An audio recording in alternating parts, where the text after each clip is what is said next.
Mahigit kalahating milyong pisong halaga ng ilegal na droga ang nasamsam ng pulisya sa Eastern Visayas matapos maaresto ang ikatlong most wanted drug suspect ng rehiyon at isa pang high-value individual sa pinagsanib na anti-drug operation sa bayan ng Palo, Leyte.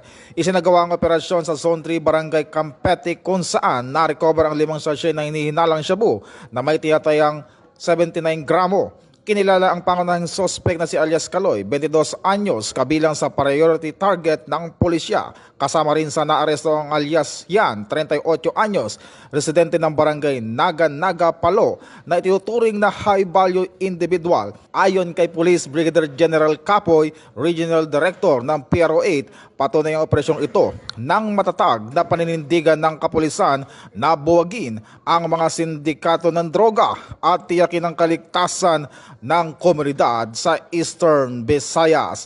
Ito ang bagong PNP para sa bagong Pilipinas, serbisyong mabilis, tapat at nararamdaman.